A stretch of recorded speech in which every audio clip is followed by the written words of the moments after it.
વિદ્યાર્થી મિત્રો, આજના આપણા ઇંગ્લિશના લેક્ચરની અંદર હું વિશાલ મેર આપ સર્વનું હાર્દિક સ્વાગત કરું છું. વિદ્યાર્થી મિત્રો, આજના લેક્ચરની અંદર આપણે ઇંગ્લિશની અંદર પૂર્ણ વર્તમાન કાળ છે તેના વિશે આપણે અભ્યાસ કરીશું. તો કે કાળની શરૂઆત કરતા પહેલા એની અંદર એના વિશે આપણે થોડી ડિટેલની અંદર થોડી કહેવાય છે બેઝિક જે માહિતી છે મેળવી લેવી. તો કે પૂર્ણ વર્તમાન કાળ શેને કહીશું? શેને કહીએ આપણે પૂર્ણ વર્તમાન કાળ? તો કે પૂર્ણ વર્તમાન કાળ એને કહેવાય કે કર્તા છે એ કર્તા એ વર્તમાનની અંદર કોઈ પણ જે ક્રિયા એટલે કે એનું કામ છે એ પૂરું કરી લીધું છે એવી જ્યારે આપણે વાત કરવી હોય ત્યારે પૂર્ણ વર્તમાન કાળનો ઉપયોગ થાય. સમજી લો કે ભાઈ કોઈ કામ જે તે સમયે હું એમ કહું કે ભાઈ હું દરરોજ શાળાએ જાઉં છું, તો હું દરરોજ શાળાએ જાઉં છું તો એ સાદો વર્તમાન કાળ કહેવાય. જ્યારે હું એમ કહું કે હું અત્યારે શાળાએ જઈ રહ્યો છું તો મારું કામ અત્યારે ચાલુ છે તો એને ચાલુ વર્તમાન કાળ કહેવાય. જ્યારે હું એમ કહું કે હું શાળાએ પહોંચી ગયો છું એટલે મારું કામ અત્યારે જ પૂરું થયું. સમજી લો કે હું હમણાં જ શાળાએ પહોંચ્યો છું એટલે કે મારો હમણાં જ એટલે કે થોડોક જ સમય થયો તો કે થોડાક સમય પહેલા જ હું મારી શાળાએ જે પહોંચવાનું કામ હતું એ પૂરું કરી ચૂક્યો છું તો મારું કામ અત્યારે તાજેતરની અંદર કામ પૂરું થયું છે તો એને આપણે પૂર્ણ વર્તમાન કાળ કહીએ છીએ. પછી હું એમ કહું કે હું દરરોજ ચોપડી વાંચું છું તો દરરોજ જે ચોપડી વાંચું છું તો એ મારી રોજની ક્રિયા છે તો રોજની ક્રિયા છે તો એને સાદો વર્તમાન કાળ કહીએ છીએ. જ્યારે હું એમ કહું કે હું અત્યારે ચોપડી વાંચી રહ્યો છું તો મારું કામ અત્યારે ચાલુ છે તો અત્યારે મારું કામ ચાલુ છે તો એને આપણે શું કહીએ? ચાલુ વર્તમાન કાળ. જ્યારે આપણે અભ્યાસ શેનો કરવાનો છે? પૂર્ણ વર્તમાન કાળનો. જો હું એ જ વાક્યની અંદર કહું કે મેં હમણાં જ ચોપડી વાંચી લીધી છે એટલે કે તાજેતરની અંદર થોડાક સમય પહેલા જ મેં મારી જે ચોપડી વાંચવાનું કામ હતું એ મારું કામ મેં પૂરું કરી લીધું છે તો એને શું કહીએ? પૂર્ણ વર્તમાન કાળ. બીજું એમ કહું ભાઈ હું અત્યારે જો હું દરરોજ વિડીયો બનાવું છું તો હું દરરોજ વિડીયો બનાવું છું મારું રોજનું કામ છે તો એને સાદો વર્તમાન કાળ કહેવાય. જ્યારે હું એમ કહું કે હું અત્યારે વિડીયો બનાવી રહ્યો છું એટલે કે હું તમને અત્યારે ઇંગ્લિશ ભણાવી રહ્યો છું તો હું તમને ઇંગ્લિશ અત્યારે ભણાવી રહ્યો છું તો વર્તમાનની અંદર મારું ભણાવવાનું જે કામ છે એ ચાલુ છે તો એને આપણે ચાલુ વર્તમાન કાળ કહીએ.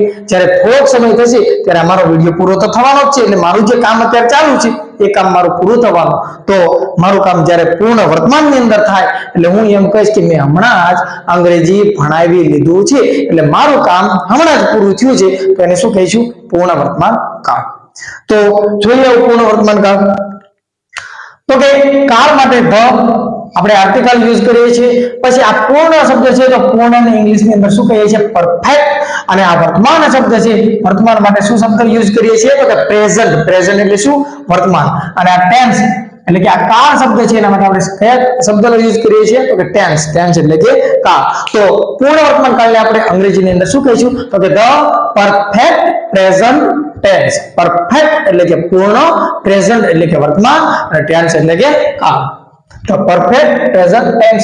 ભાઈ ઉપયોગ શું છે? ઉપયોગ પૂર્ણ વર્તમાન કાળ છે એનો ઉપયોગ શું છે? તો કર્તા છે એને તાજેતરની અંદર એટલે કે થોડાક સમય પહેલા જ કોઈ પણ એનું કામ છે એ પૂરું કરી લીધું છે એવી જ્યારે આપણે વાત કરવી હોય ત્યારે પૂર્ણ વર્તમાન કાળનો ઉપયોગ થાય છે. એટલે કે કર્તા એ વર્તમાનમાં એટલે કે આજના સમયની અંદર કોઈ ક્રિયા છે એ પૂરી કરી લીધી છે એવું બતાવવું હોય ત્યારે પૂર્ણ વર્તમાન કાળનો ઉપયોગ થાય છે. એટલે કે તાજેતરની અંદર થોડાક સમય પહેલા કોઈ કામ પૂરું કરી લીધું હોય તો એને પૂર્ણ વર્તમાન કાળ કહીશું. ઉદાહરણ જોઈએ તો કે અમે હમણાં જ ટીવી જોઈ લીધી છે. ટીવી અમે જોતા હતા તો જે તે સમયે અમારું કામ ચાલુ હતું પણ એ કામ અમે હમણાં જ પૂરું કર્યું છે તો અમે કામ હમણાં જ પૂરું કર્યું છે તો અમારી તાજેતરની અંદર આ ક્રિયા પૂરી થઈ છે ટીવી જોવાની તો કે એને પૂર્ણ વર્તમાન કાળ કહેશું.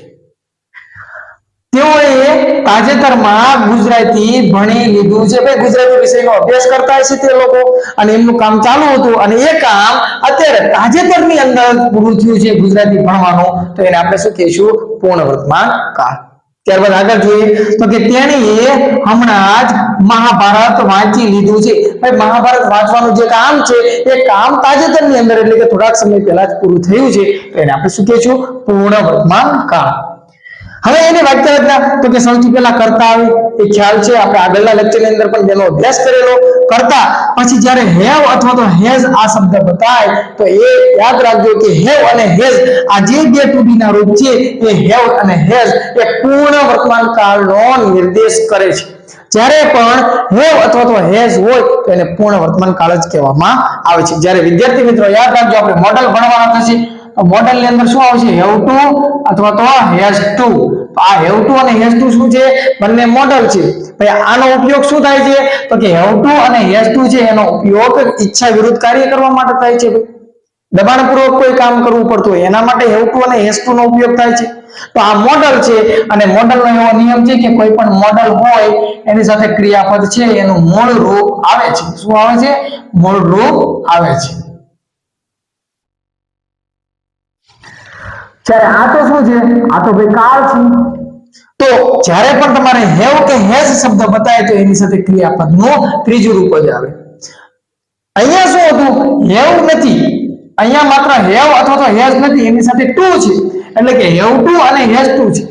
તો મેં તો તમને એવું કીધું કે જ્યારે હેવ અથવા તો હેઝ આવે તો ક્રિયાપદનું ત્રીજું રૂપ આવે, પણ જ્યારે હેવ ટુ અથવા તો હેઝ ટુ આવે તો એની સાથે ક્રિયાપદનું કયું રૂપ આવે? મૂળ રૂપ આવે. કયું રૂપ આવે? મૂળ રૂપ. કારણ કે હેવ ટુ અને હેઝ ટુ શું છે? મોડલ છે. તો કર્તા પ્લસ હેવ અથવા તો હેઝ અને હેવ કે હેઝ સાથે ક્રિયાપદનું ત્રીજું રૂપ જ આવે. પછી કર્મ, અન્ય શબ્દ અને સૂચક શબ્દ. નકાર વાક્ય કરવું હોય તો ત્રીજા સ્થાને નોટ આવે. બાકી સેમ કર્તા અને કર્તા પછી હેવ અથવા તો હેઝ આવશે અને હેવ કે હેઝ આવ્યા પછી ત્રીજા સ્થાને નોટ અને હેવ અને હેઝ હોય એની સાથે ક્રિયાપદનું ત્રીજું રૂપ આવે. ત્યારબાદ કર્મ, અન્ય શબ્દ અને સૂચક શબ્દ એ તો બધાની અંદર કોમન છે. ત્યારબાદ વાક્યને જો પ્રશ્નાર્થ કરવું હોય તો જે બીજા સ્થાને છે એને પહેલા સ્થાને અને પહેલા સ્થાને છે બીજા સ્થાને. એટલે કે હેવ કે હેઝ છે એ પ્રથમ અને કર્તા છે એ બીજા સ્થાને. હવે આ પ્રશ્નાર્થ વાક્યની અંદર નોટ છે એની કાંઈ જરૂર નથી. તો કાંઈ જરૂર નથી તો હેવ અને હેઝ આવ્યું એટલે કે ક્રિયાપદનું ત્રીજું રૂપ, પછી કર્મ, અન્ય શબ્દ અને સૂચક શબ્દ અને ક્વેશ્ચન માર્ક. શા માટે? તો કે આપણે વાક્ય કેવું બનાવી રહ્યા છીએ? પ્રશ્નાર્થ. એટલા માટે પ્રશ્નાર્થની નિશાની. હવે આગળ શું કહેવા માંગે છે કે જ્યારે રિસેન્ટલી અને જસ્ટ નાઉ વાળા શબ્દ હોય, આપણને એટલે એવું કહેવા માંગે છે કે જ્યારે રિસેન્ટલી અને જસ્ટ નાઉ વાળો શબ્દ હોય તો એ શું કહે છે? એ પૂર્ણ વર્તમાન કાળનું સૂચન કરે છે. એટલે રિસેન્ટલી અથવા તો જસ્ટ નાઉ શબ્દ બતાય તો એ પૂર્ણ વર્તમાન કાળ જ હોય. ભાઈ રિસેન્ટલી નો અર્થ શું થાય છે? તો કે તાજેતરમાં. અને જ્યારે જસ્ટ નાઉ શબ્દનો અર્થ શું થાય છે? તો કે હમણાં જ. ભાઈ તાજેતર એટલે શું? તો કે હમણાં જ કોઈ કામ બન્યું હોય, કોઈ ક્રિયા બની હોય તાજેતર કહેવાય. અને જસ્ટ નાઉ એટલે કે હમણાં. તો હમણાં એટલે શું? તો કે આપણને ખ્યાલ આવે થોડોક સમય પહેલા એને હમણાં કહીએ. તો કે આ રિસેન્ટલી અને જસ્ટ નાઉ શબ્દ હોય તો એ પૂર્ણ વર્તમાન કાળનો નિર્દેશ કરે છે. જ્યારે યાદ રાખજો વિદ્યાર્થી મિત્રો, માત્ર નાવ હોય તો આ નાવ શબ્દ એ કહેવાય ને કે ચાલુ વર્તમાન કાળનું નિર્દેશ કરે છે. માત્ર નાવ શબ્દ છે એ ચાલુ વર્તમાન કાળ શબ્દનો નિર્દેશ કરે છે. જ્યારે જસ્ટ નાવ શબ્દ હોય તો એ પૂર્ણ વર્તમાન કાળનો નિર્દેશ કરે છે. ભાઈ આ માત્ર નાવ છે ને આ જસ્ટ નાવ છે. જસ્ટ નાવ એટલે શું? હમણાં જ. અને નાવ એટલે શું? તો કે અત્યારે. આગળ હવે ઉદાહરણ આપણે જોઈએ તો કે અમે હમણાં જ ટીવી જોઈ લીધું છે, અમારું કામ હમણાં જ પૂરું થયું છે તો એને આપણે પૂર્ણ વર્તમાન કાળ કહીશું. તો કે વી, અમે એટલે શું? તો કે વી અને વી છે એની સાથે હેવ આવે. જો આ અભ્યાસ કરીને પહેલા થોડુંક જોઈ લઈએ કે ભાઈ કયા પ્રકારનો કરતા હોય. આપણી પાસે બે ઓપ્શન છે ને, અને હેવ અને હેઝ. તો કોની સાથે હેવ આવે ને કોની સાથે હેઝ આવી જોઈ લઈએ. તો વિદ્યાર્થી મિત્રો યાદ રાખજો, જ્યારે આઈ, વી, યુ, ધે અને બહુવચન. જ્યારે કરતા કોણ હોય?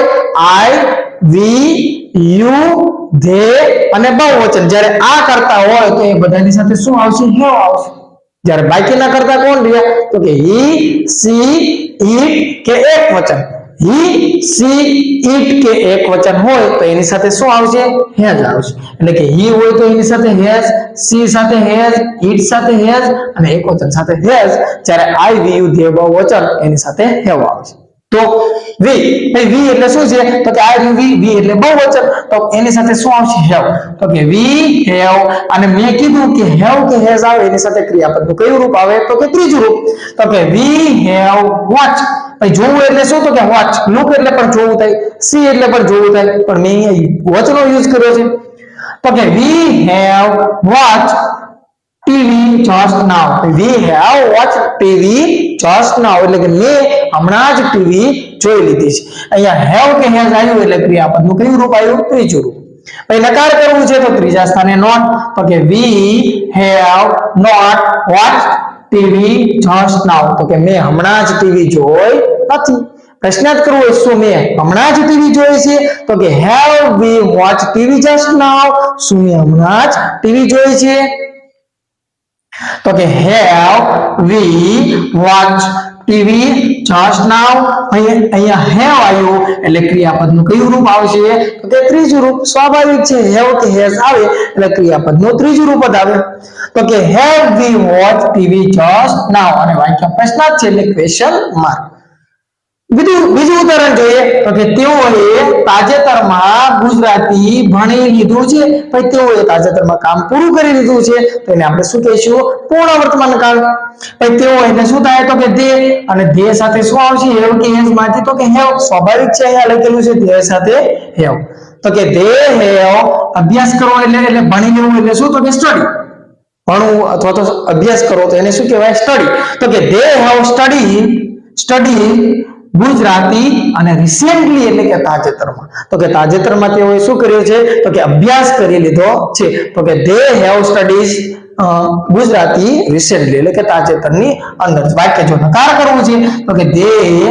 have not ત્રીજા સ્થાને not અને have કે has આવે એટલે ક્રિયાપદનું કયું રૂપ આવશે ત્રીજું રૂપ તો કે they have not studied Gujarati recently એટલે કે તાજેતરની અંદર એમને ગુજરાતીનો અભ્યાસ કર્યો નથી પ્રશ્નાર્થ કરવું છે કે શું તેમને તાજેતરની અંદર ગુજરાતીનો અભ્યાસ કરી લીધો છે તો કે have they studied Gujarati recently એટલે કે શું તેમને તાજેતરમાં ગુજરાતીનો અભ્યાસ કરી લીધો છે તો કે have they અને have આવ્યું એટલે ક્રિયાપદનું ત્રીજું રૂપ અને કહેવાય તો કે શું શેનો અભ્યાસ કર્યો તો કે ગુજરાતી અને ક્યારે તો કે તાજેતરમાં એટલે કે recently અને ક્વેશ્ચન માર્ક ત્રીજું વાક્ય છે એનો અભ્યાસ કરીએ તો કે તેણીએ હમણાં જ મહાભારત વાંચી લીધું છે તેણીએ તાજેતરની અંદર મહાભારત વાંચી લીધું છે તો કે તેણી એટલે શું તો કે સી અને સી સાથે have આવશે કે has આવશે તો તે સ્વાભાવિક છે એક વચનનું રૂપ છે એટલા માટે has આવશે તો કે સી સાથે શું આવે તો કે સી સાથે જો અહીંયા રહ્યું has તો કે she has read શું વાંચી લીધું છે તો કે ધ મહાભારત અને હમણાં જ એટલે કે just now ભાઈ આ રીડ છે રીડ ના ત્રણેય રૂપ રીડ રેડ અને રીડ થાય છે ત્રણેય રૂપ એટલે કે v1 v2 v3 ભાઈ પહેલું રૂપ છે શું વચાય રીડ જ્યારે બીજું રૂપ છે એને શું વચાય તો કે રેડ અને ત્રીજું રૂપ છે એને પાછું શું વચાય તો કે રીડ રીડ રેડ રીડ ભાઈ લખાય છે નથી પણ વચાય છે કેમ રેડ વચાય છે v2 છે શું વચાય છે રેડ તો એનાથી આપણે મતલબ નથી આપણે ખાલી એટલું યાદ રાખવાનું કે રીડ છે એ ત્રણેય શું લખાય છે તો કે રીડ રીડ રીડ એમ યાદ રાખવાનું આપણે તો યાદ રાખવાથી મતલબ છે આગળ she has read શું વાંચી લીધું છે તો કે ધ મહાભારત just now અને અહીંયા has આવ્યું એટલે સ્વાભાવિક છે ક્રિયાપદનું ત્રીજું રૂપ અને ત્રીજું રૂપ તો રીડ માટે તો ત્રણેય સેમ છે નકાર કરવું છે ત્રીજા સ્થાને not તો કે she has not અને have કે has આવ્યું એટલે ક્રિયાપદનું ત્રીજું રૂપ તો કે has આવ્યું એટલે કે ત્રીજું રૂપ એટલે કે read તો કે she has not read શું તો કે ધ મહાભારત just now જો વાક્યને પ્રશ્નાર્થ કરવું છે તો જો આ બીજા સ્થાને છે પહેલા સ્થાને છે બીજા સ્થાને અહીંયા has આવ્યું એટલે સ્વાભાવિક છે ક્રિયાપદનું ત્રીજું રૂપ આવવાનું અને નોટ ની કાંઈ જરૂર નથી બાકીનું વાક્ય એમ નામ તો કે ધ મહાભારત just now એટલે કે has she read the Mahabharata just now એટલે કે શું તેણીએ હમણાં જ મહાભારત વાંચી લીધું છે તો અહીંયા આપણે જે પૂર્ણ વર્તમાન કાળ છે એનો અભ્યાસ પૂરો કરીએ છીએ જો તમને મારો વિડીયો પસંદ આવતો હોય તો વિદ્યાર્થી મિત્રો લાઈક કરો શેર કરો સબસ્ક્રાઇબ કરો આભાર